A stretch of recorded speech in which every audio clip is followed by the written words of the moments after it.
Hello once again, audience. Assassin's Creed. We are doing some welcome to the Animus. And it is not a live comm like they usually are, because I'm having a little bit of trouble getting my live comms to work, considering I don't have a computer mic right now. All I have is this Rock Band microphone, and it does not catch all the volume very well from far away. So right here, I kind of fail. I'm looking for an architect who I guess has the coordinates to the flying machine, although on the thing it says reach the bomber.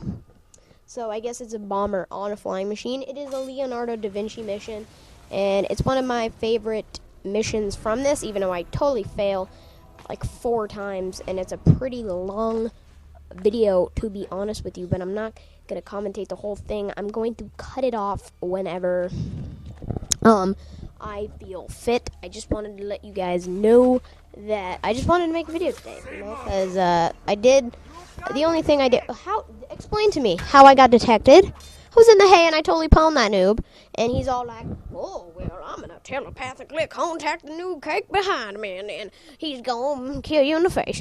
And that's not nice, by the way. And from my angle, it looks like Ezio's wearing sunglasses, just letting you guys know. And for some reason, they spawned me on top of this church tower looking thing, which is not good. But I finally totally own this kid while I'm in the hay, and he does not telepathically. Look at that. He almost saw me. And then I sit there for a little bit, and I'm like, should I just stay here? Should I pwn this guy in the face? And I ended up pwning him in the face. But I'm going to let you guys know that this year is going to be a very good year on the XX Ventricle channel. As the 60 of you right now for the first, let's say I've had 60 for quite a bit now. I would say that I started off this year with 60 somewhat subscribers. So, hopefully I can double that, get to 120 by next year. I'm just going around assassinating everything that moves with my Eagle Vision on. Eagle Vision is a very helpful tool, but you mainly have to use it for missions where you can't really tell the difference between people, and I feel it could be a very helpful tool. It could have been a really helpful tool in Assassin's Creed 1 if you played your cards right, but then again, you only got to use it if you were fully synced. And I'm always jumping off buildings and killing civilians and whatnot, so I was never really fully synced. I don't know if you guys heard that, but it was really gross. I'm going to do a Grand Theft Auto gameplay tomorrow with my friend Dark Slushy. And as soon as I get my freaking refund for my Astro A40s, I will be getting the Turtle Beach X42s. Because I feel Turtle Beach is a lot more reliable than the Astros. And I hear you, Crispy XBL, saying, you don't think it's the actual Astros itself. Well, here's a little problem I had with it. A couple problems already I have experienced with it. One, I plugged it into my computer, right, just to see if the audio on the headset was completely blown out, which it wasn't. I use my Astros on my computer now for listening to super bass heavy music. So the audio on the actual Astro A40s was not the problem, but then when I tried to narrate this video for the live comm, it turned out really sketchy. Like, the audio was jacked up on levels that you don't even understand. I'll put an example. I guess we'll put an example in another video, but I don't really feel like doing that. Actually, I'll do it right now. Here, hold on. Here's an example of what Astros sound like. Where are the plans? Past the guards. In my house. It is the last one. And the machine. So that's what the Astro A40 mic sounds like. So the microphone is completely jacked up as well. I guess when I plug it into the mix amp doesn't, read the Xbox sound or something, because the Xbox sound doesn't come out of that. But the microphone originally was not the problem. In fact, the problem originally was the actual audio. But now that the audio works for my computer. I guess it just isn't compatible with the mix amp. And one of the reasons I think is because they delivered the package through FedEx today, and it was raining today, so could have possibly taken some water damage, but that still doesn't explain why the microphone is acting so strange. Strange, I guess, paranormal activity going around. These Astros. Here, let me put my...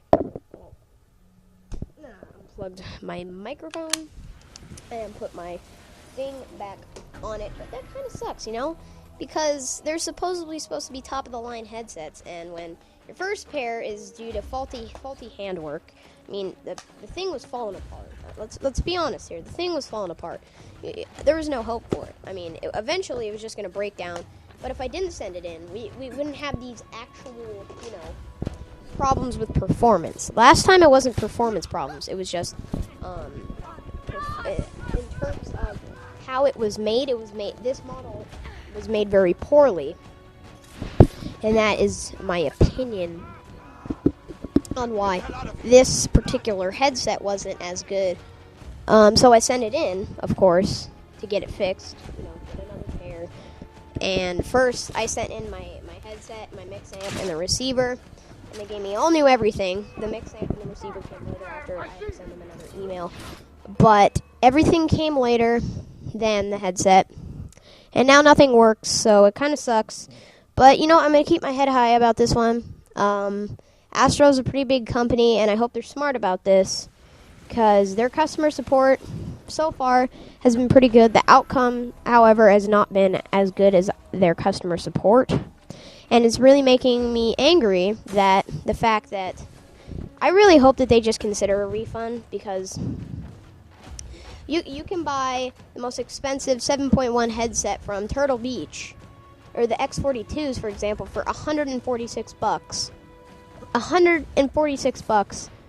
And they're truly, truly wireless. No wires whatsoever besides the Xbox chat cable, for cheaper than the Astros. And I've heard that I've used the X41s, and the X42s are the newer versions of the X41s. And the X41s, they feel better on my ears, for one. It feels like the sound quality is just about the same, if not a little bit better or worse. I can't really tell. I'm not going to do a comparison of Turtle Beach versus Astro. But the fact that I know that there's a somewhat same quality headset out there for $126. The only difference is it doesn't say Astro on it, and it doesn't say MLG on it. That kind of upsets me a little bit. So I'm definitely going to invest in some Turtle Beaches.